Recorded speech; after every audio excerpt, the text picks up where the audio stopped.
More than 3 years after her son's death inside the Beltrami County Jail, an inmate's mother is continuing her call for action. Hardell Sherrill was found unresponsive and not breathing back in September of 2018. Back then, his family filed a federal lawsuit, a civil rights suit, against those responsible for his well-being while he was incarcerated. Our Paul Bloom joins us now. And Paul, they say the state has yet to take any action against those who cared for him, right? Is that it? Yeah, that's exactly it, Tim and BC. Hardell's mom has vowed to continue to fight until she gets justice for her son, describing Hardell's death as, quote, torturous inside the Beltrami County Jail in Bemidji. She's convinced that jail staffers there and the medical team in charge of his care misdiagnosed his condition, believing Hardell was faking his symptoms.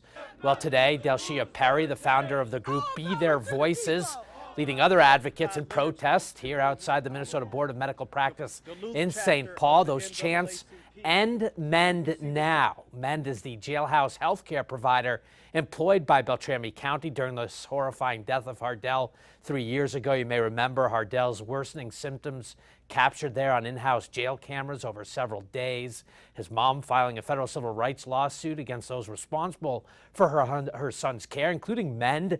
Today, she was joined by members of the Minnesota Nurses Association demanding that the state board put Mend out of business.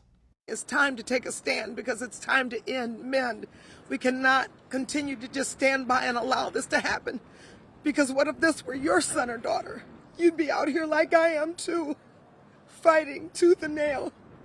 My life came to a complete halt 3 years ago, but they've been able to go on with their lives as if nothing ever happened. Enough is enough. Enough is enough.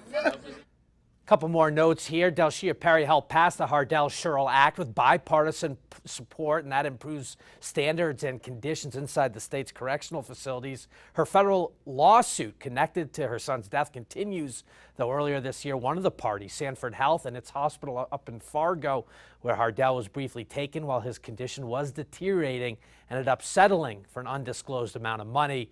We did not receive any comment today from Mend itself.